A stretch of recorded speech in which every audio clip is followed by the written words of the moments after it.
과 43절까지의 말씀을 한 절씩 교독하시고 마지막은 함께 읽도록 하겠습니다.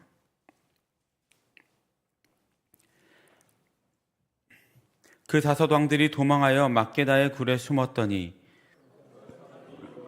고하여 이르되 막게다의 굴에 그 다섯 왕들이 숨은 것을 발견하였나이다 하니 여호수아가 이르되 굴 어귀에 큰 돌을 굴려 막고 사람을 그 곁에 두어 그들을 지키게 하고 너희는 지체하지 말고 그들이 자기들의 성읍에 들어가지 못하게 하라.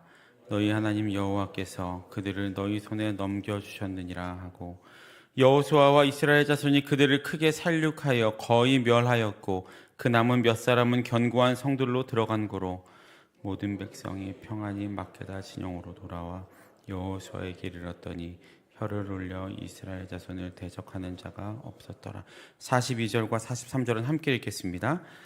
이스라엘의 하나님 여호와께서 이스라엘을 위하여 싸우셨으므로 여호수아가 이 모든 왕들과 그들의 땅을 단번에 빼앗으니라. 여호수아가 온 이스라엘과 더불어 길갈 진영으로 돌아왔더라. 아멘. 할렐루야. 오늘도 수요예배로 나오신 모든 성도님들을 주님의 이름으로 환영하고 축복합니다. 오늘 이 시간을 통해 또 남은 한 주도 하나님의 은혜 가운데 새 힘을 공급받으시는 귀한 축복이 있으시길 간절히 소망합니다. 우리 옆에 계신 분들과 함께 인사 나누실 때 매일 기도하고 있습니다 라고 인사 나눠주시기 바랍니다. 네, 매일 서로를 위해 꼭 기도해 주시기 바랍니다. 오늘 본문은 여호수아가 가나안을 차지하면서 했던 싸움 중에서 이 아모리 지역의 땅을 차지하는 여호수아의 모습이 나타나 있습니다. 그 전에 오늘 본문 앞의 내용에서는 우리가 잘 알고 있는 장면이 등장을 하죠. 그것은 여호수아가 전쟁을 할 때 하나님께 간구하여 태양과 달이 하늘에 머무르는 이적이 나타나는 장면입니다. 이것이 정말인지 거짓말인지 여전히 연구의 대상이 되고 있지만 이스라엘 초기의 전쟁사였던 야살의 책이라는 그 책에서는 그 내용에 대해서 거의 종일토록 속히 내려가지 아니하였다라고 기록이 되어 있다고 합니다. 하지만 여기에서 중요한 것은 태양이 멈춘 것, 달이 멈춘 것이 중요한 게 아니고 이 전쟁에 하나님의 손길이 임하였다라는 것이 중요한 겁니다. 어찌됐든 그렇게 초자연적인 전쟁을 경험한 아모리의 다섯 왕들은 오늘 본문에서 우리가 본 대로 막게다라는 곳, 막게다 굴에 숨었습니다. 그도 그럴 것이 그렇게 엄청난 이적, 초자연적인 일을 경험했는데 어떻게 이스라엘 백성과 싸울 수가 있겠습니까? 그렇게 막게다 굴에 숨었을 때 여호수아는 그 소식을 듣고 그 굴을 막아서 그들을 나오지 못하게 하고 왕이 없는 성읍으로 들어가서 그 땅을 차지합니다. 그리고 그렇게 전쟁이 끝난 후에 가둬두었던 왕들을 끌어내어 죽이는 것이 오늘 본문 이후에 나온 내용입니다. 이렇게 내용을 다 말씀을 드렸으니 설교를 끝내도 될 것 같습니다. 그런데 제가 오늘 이 본문을 통해 여러분들에게 말씀드리고자 하는 건 이 전쟁의 내용이 아닙니다. 이스라엘 백성들이 출애굽하면서 가나안 땅으로 들어가면서 그 땅을 차지하여 하나님이 약속하신 젖과 꿀이 흐르는 그 땅으로 들어가는 것, 그것이 이 책의 내용입니다. 여호수아가 그런 책이죠. 즉 여호수아서는 그 땅을 차지하기 위한 전쟁들이 기록되어 있는 책이라는 말씀입니다. 여러분, 전쟁은 무엇입니까? 지금도 이스라엘과 하마스, 또 러시아와 우크라이나 전쟁이 계속되고 있는데요. 이 전쟁은 상대방의 것을 빼앗는 겁니다. 더 정확하게 말하면 상대방의 땅을 점령해서 빼앗아 그것을 내 땅으로 만드는 것. 이것이 전쟁의 궁극적인 목적이죠. 절대로 일어나서는 안 되는 것이 전쟁이지만 오늘 본문의 배경이 되는 가나안에서의 전쟁은 점령과는 조금 다른 의미가 있습니다. 여기에는 세상에서 일어나고 있는 전쟁과는 다르게 한 가지 큰 전제가 있습니다. 그것은 이 가나안 땅이 하나님이 이스라엘 백성에게 주시겠다고 약속하셨던 땅이라는 사실입니다. 그런데 그 약속을 말씀하시는 구절을 우리가 살펴볼 필요가 있습니다. 이스라엘이 가나안 땅으로 들어갈 때를 기록하고 있는 여호수아서 1장 3절을 보시면 하나님은 여호수아에게 이렇게 말씀을 하십니다. 내가 모세에게 말한 바와 같이 너희 발바닥으로 밟는 곳은 모두 내가 너희에게 주었노니 라고 기록이 되어 있습니다. 하나님이 다 주겠다라고 말씀을 하신 거죠. 조금 특이한 점이 보이십니까? 1장을 기준으로 보면 지금 이스라엘이 가나안 땅에 들어가서 가나안 땅을 차지한 시점입니까? 그렇지 않습니다. 아직 차지하지 못했을 때입니다. 그런데 여기에 하나님이 지금 이미 주었다라고 완료형으로 이야기를 하고 있는 것을 볼 수 있습니다. 들어가지도 않았는데 주셨답니다. 그런데 이후에 있는 6절, 1장 6절을 보시면 또 이렇게 기록이 됩니다. 강하고 담대하라. 너는 내가 그들의 조상에게 맹세하여 그들에게 주리라 한 땅을 이 백성에게 차지하게 하리라 라고 되어 있습니다. 이번엔 또 미래형으로 말씀을 하십니다. 앞에선 분명히 주셨다고 했는데 뒤에서는 차지하게 하겠다라고 말씀을 하고 계시다는 겁니다. 아까는 주셨다고 하시더니 이번엔 차지한다고 합니다. 하나님이 이랬다가 저랬다가 하시는 분이셔서 그렇습니까? 그렇지 않죠. 사실 이 두 가지, 주겠다고 한 완료형과 차지하게 하시겠다고 한 이 미래형의 두 가지는 이 가나안 땅에서 일어나는 모든 일에 또 우리 모든 삶에 매우 중요한 의미가 숨어 있습니다. 결론적으로 말하면 우리는 하나님의 이 시간의 간격 사이에 살아가는 존재들이라는 겁니다. 즉 하나님은 모든 시간의 주인이 되셔서 과거의 하나님, 미래의 하나님이 아니고 그 하나님 존재 자체가 이 시간이라는 이야기죠. 우리는 이 하나님 존재 안에서 즉 하나님이 허락하시는 것들을 경험하면서 살아가는 존재일 뿐이라는 사실입니다. 방금 우리가 본 1장 3절에 따르면 가나안 땅은 이미 이스라엘 백성에게 하나님이 주신 땅입니다. 아직 들어가지도 않았지만 이미 주신 땅입니다. 그런데 들어가지도 않는 땅을 또 하나님이 주시겠다라고 말씀을 하십니다. 이 말은 그 땅을 주셨고 또 차지하도록 하나님께서 주시는 것부터 끝까지 다 마무리하시겠다라는 의미입니다. 그러므로 가나안의 모든 삶, 전쟁을 포함한 이 모든 것들이 상징하는 것은 이 세상의 전쟁처럼 뺏고 빼앗기는 전쟁이 아니고 결국 하나님의 시간 안에서 우리가 어떤 마음을 가지고 살아가야 하는가를 상징하는 전쟁이 여호수아서에 나오는 전쟁의 모습이라는 겁니다. 그래서 우리가 가나안 땅을 볼 때는 이스라엘 백성의 종착점으로 보시면 안 됩니다. 이스라엘 백성들이 이제부터 이스라엘 백성으로 살아가게 될 삶의 현장으로 보시는 것이 더 옳습니다. 이스라엘 백성들에게서 종착점은 가나안 땅이 아니었으니까요. 다시 말해서 하나님이 이스라엘 백성을 출애굽시키셔서 가나안 땅으로 들어가게 하신 것은 그 가나안 땅에서 행복하게 지내라 라는 의미가 아니라 이제는 종으로 살아왔으니 가나안 땅에서는 자유롭게 하지만 나의 백성으로서의 삶을 살아가라는 의미라는 것입니다. 사실 더 어려워졌습니다. 그렇지 않습니까? 모든 아이들이 그렇겠지만 저도 어렸을 때는 빨리 어른이 돼서 내 마음대로 살아가고 싶다라는 생각을 했습니다. 저희 아이도 학교를 이제 데려다 주려고 덕성여대를 이렇게 지나가다 보면 꼭 나도 빨리 대학생이 되고 싶다라고 이야기를 합니다. 대학교를 갈지는 잘 모르겠지만 대학생이 되고 싶다고 이야기를 합니다. 왜 그러냐고 물어봤더니 학교도 마음대로 가는 것 같고 옷도 마음대로 입는 것 같고 막 쓰레빠도 신고 다니고 방학도 길어 보이니까 아주 좋아 보이나 봅니다. 그런데 막상 대학생이 되면 어떻습니까? 더 힘들어집니다.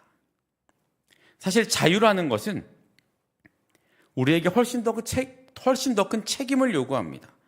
대학생 되면 대부분 다시 예전으로 돌아가고 싶어 하지 난 대학생이 좋아 이런 사람 별로 없습니다. 만약 이스라엘 백성들이 가나안 땅으로 들어가는 것에서 모든 미션이 끝났다면 이 안에서 이런 전쟁이 계속될 일이 없습니다.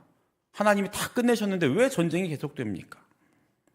우리 삶도 마찬가지 아닙니까? 만약 예수 믿는 것으로 믿는 것으로 그리스도인의 모든 미션이 다 끝난 거라면 우리 삶이 이렇게 전쟁 같으면 안 되는 거 아닙니까? 예수 믿으면 병도 안 걸리고 교통사고도 안 나고 공부도 잘하고 좋은 직장도 취직이 되어야 하고 일도 술술 두루마리 휴지처럼 잘 풀려야 할 텐데 솔직히 그렇지 않죠. 심지어 정말 전쟁과도 같은 삶을 오늘도 살아가시면서 나에게 왜 이런 일이 생기는 걸까? 정말 하나님은 살아계실까? 라고 한탄하신 경험들을 모두 다 갖고 계실 겁니다. 사실 우리는 그런 전쟁과도 같은 삶을 살아가고 있습니다. 이런 삶을 통해 우리는 점점 더 성장해 가는 것이고 이것을 신학적인 용어로 성화라고 이야기합니다.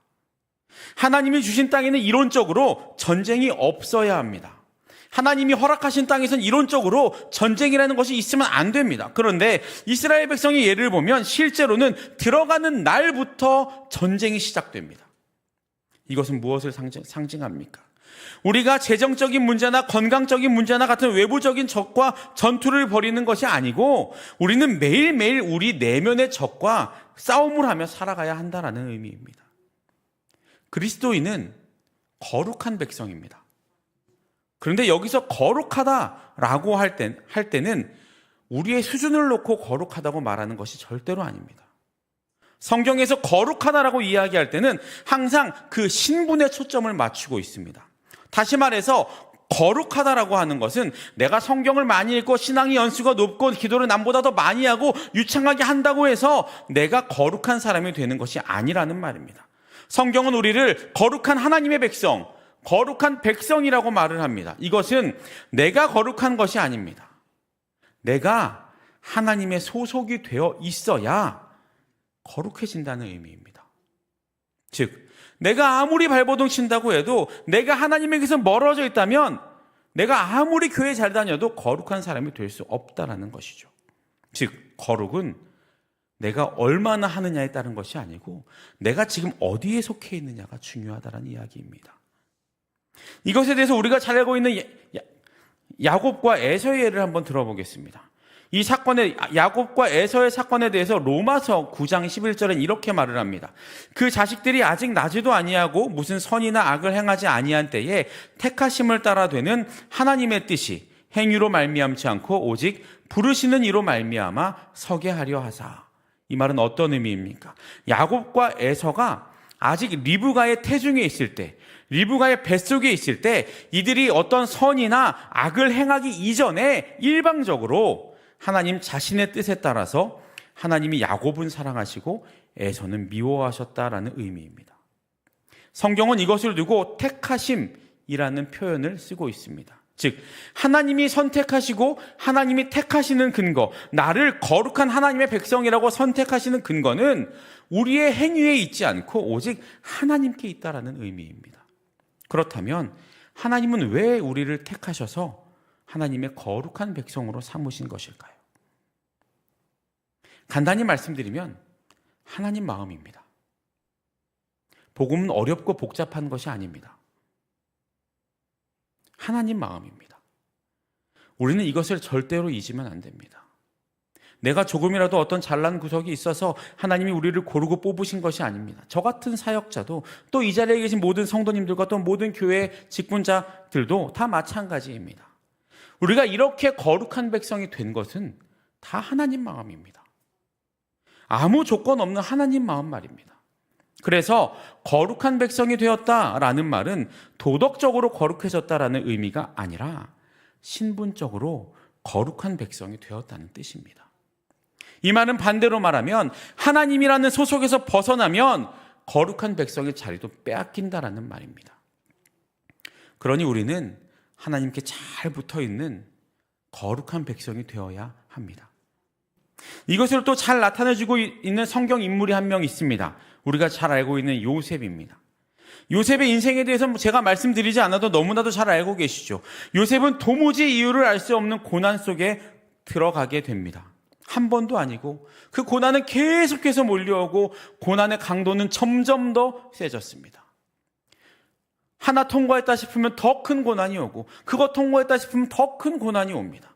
그렇게 고난의 미로 속으로 들어간 요셉에게 모든 것을 뒤엎을 사건이 찾아온 것이, 그리고 그 모든 고난이 하나님의 모든 고난의 하나님의 계획인 것을 알게 된 사건이 있습니다. 그것은 바로 요셉의 형제들이 요셉을 찾아왔던 사건입니다. 총리가 된 것이 아니고 요셉의 형제들이 찾아온 사건을 통해 이 고난의 길이, 이 고난의 뜻이 하나님의 뜻 가운데 있었구나라는 것을 알게 되었다는 겁니다. 그 사건에 대해서 시편 105편 16절과 17절엔 이렇게 기록이 됩니다. 그가 또 그 땅에 기근이 들게 하사 그들이 의지하고 있는 양식을 다 끊으셨도다. 그가 한 사람을 앞서 보내셨으며 요셉이 종으로 팔렸도다. 한 사람을 앞서 보내셨다라는 의미가 무엇입니까? 하나님이 요셉을 먼저 보내셔서 이스라엘을 구원하시기 위한 길을 마련해 두셨다라는 의미입니다. 그런데 우리는 보통 요셉이 종으로 팔렸다는 것에 좀 더 마음을 둘 때가 많습니다. 요셉의 이야기를 보면 꼭 종으로 팔린 거에 더 많이 초점을 두고 읽는다는 것이죠. 요셉 자신도 하나님의 계획으로 먼저 보내진 한 사람이 자신이라는 것은 끝까지 몰랐습니다. 하지만 성경은 분명히 말합니다. 하나님의 계획은 우리보다 앞서 있다고 말입니다. 그런데 시편 105편 18절에서 이런 구절이 있습니다. 그의 발은 착고를 차고 그의 몸은 쇠사슬에 매였으니, 여기서 몸이라는 단어의 히브리어 원어는 혼입니다. 혼. 즉 요셉의 혼을 하나님이 쇠사슬로 묶으셨다라는 의미입니다. 이 말은 어떤 의미입니까? 이제는 내가 너의 인생 속에 개입해서 너의 마음대로 하도록 두지 않고 내 마음대로 너를 끌고 가겠다라는 하나님의 의지였습니다. 이런 표현은 신약 성경에서 허리를 동이고 끈을 묶고 띠를 띠고 이런 것과 같은 의미입니다. 언제까지 끌고 가신다고 하시냐면 시편 105편 19절엔 이렇게 답이 나와 있습니다. 곧 여호와의 말씀이 응할 때까지라. 그의 말씀이 그를 단련하였도다. 언제까지 끌고 가신다고 하십니까? 여호와의 말씀이 응할 때까지. 결국 이것도 하나님 마음입니다. 결국 우리의 인생은, 더 나아가 우리 그리스도인들의 인생은 하나님의 계획이 이루어지도록 하나님이 내 인생에 개입하시고 하나님이 마음으로 이끌어 가신다라는 것입니다. 앞에서도 말씀드렸지만 그렇게 이끌림을 받아 나아가는 것이 바로 성화입니다. 하나님은 하나님의 기쁘신 뜻과 하나님의 온전하신 뜻을 위해 우리를 택하셨습니다. 그리고 하나님의 뜻이 이루어질 때까지 우리를 움직이시고 우리를 사용하십니다. 요셉의 예를 들어보면 요셉을 향한 하나님의 계획은 요셉이 그 고난을 넘어서 국무총리까지 가는 것이 아니었고 국무총리 자리에 앉을 수 있는 수준의 사람으로 만들어가는 것, 그래서 그를 통해 하나님의 뜻이 이루어지게 하는 것, 그것이 요셉을 향한 하나님의 계획이었고, 그 계획 안에는 요셉의 입장에서는 고난을 경험하게 되는 것이었다라는 말입니다. 이에 대해서 한 목사님은 고난의 학교를 통과하는 것이라고 말씀하기도 합니다. 저는 그 말씀에 동의합니다. 학교는 무엇인가를 배우는 것이죠. 즉 고난 학교라는 것은 고난을 통해, 고난을 배우는 게 아니고 고난을 통해 무엇인가, 그것이 무엇인지는 알 수 없지만 하나님의 뜻을 이루기 위한 무엇인가를 배우는 과정이라는 것입니다. 그것이 없이는 하나님의 뜻을 이루기 위한 도구로 나아갈 수 없습니다. 고난 없이 좋은 길, 하나님의 뜻으로 나아갈 수 없을까를 물어보신다면 절대로 없다고 말씀드릴 수밖에 없습니다. 왜 그렇습니까? 우리는 너무나도 연약한 존재들이기 때문입니다. 태초에 하나님이 사람을 창조하신 후에 뱀의 유혹으로 말미암아 선악과를 먹고 하나님과 같이 되고자 하는 마음을 먹었던 그 순간부터 우리의 본성엔 죄가 가득하게 되었습니다. 그래서 이 고난을 통해 우리를 단련하고 우리의 죄를 조금이라도 떨어내는 것입니다.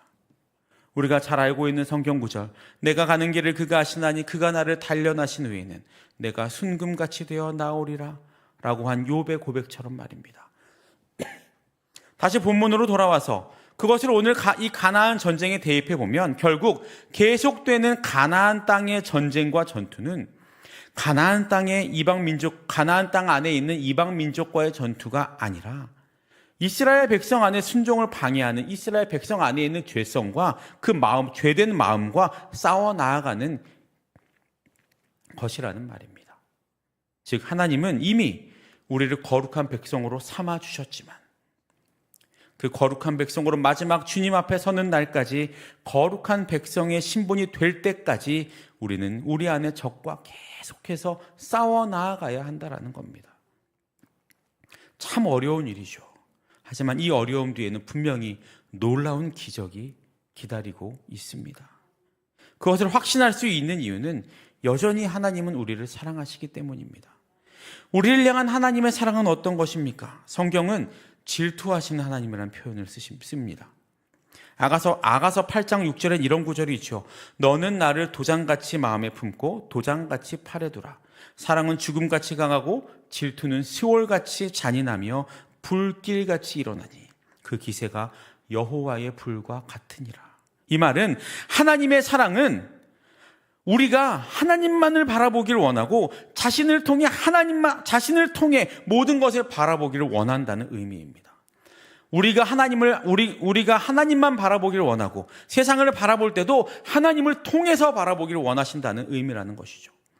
그 하나님이 우리를 사랑하고 계시기에 우리가 고난을 통해 하나님을 바라보고 거룩한 백성의 소속을 분명히 한다면 우리는 하나님의 놀라운 사랑 안에 그 안에 살아가게 되는 주의 백성들이 되는 것입니다. 이제 말씀을 정리하겠습니다. 우리 10장의 마지막인 42절과 43절을 다시 한번 함께 읽어보도록 하겠습니다. 42절과 43절을 다시 한번 읽겠습니다. 시작. 이스라엘의 하나님 여호와께서 이스라엘을 위하여 싸우셨으므로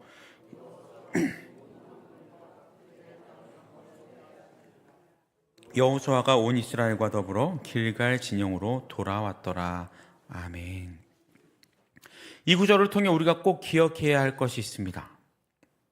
여호와께서 이스라엘을 위하여 싸우셨으므로, 즉 성화를 위한, 거룩한 백성을 위한 긴 고난의 과정 속에서 나홀로 지독한 고통과 아픔을 견디는 것이 아니라 하나님이 나와 함께 지금도 그 싸움을 하고 계신다는 겁니다. 우리가 감당할 수 없는 시험 당함을 하나님은 허락하지 않으십니다. 하나님이 우리를 다루시는 방법은 매우 다양합니다. 또한 신비하기도 합니다. 하지만 어떤 경우에서든지 하나님은 우리와 함께 하심을 꼭 기억하시길 축복합니다. 하나님은 우리의 연약함을, 우리의 감정을 다 알고 계십니다. 그분이 육신의 몸을 입고 죄인의 모습으로 이 땅에 오셔서 인간의 모든 고통과 감정, 인간이 경험할 수 있는 최고의 고통과 감정을 친히 경험하셨기 때문에 하나님은 우리를 너무나도 잘 알고 계십니다. 우리 중 누가 예수님이 받으셨던 고난을 당한 사람이 있습니까? 우리 중 누가 예수님이 당한 그 고난을 경험한 자들이 있습니까? 그래서 우리는 예수님을 알 수 없는 겁니다.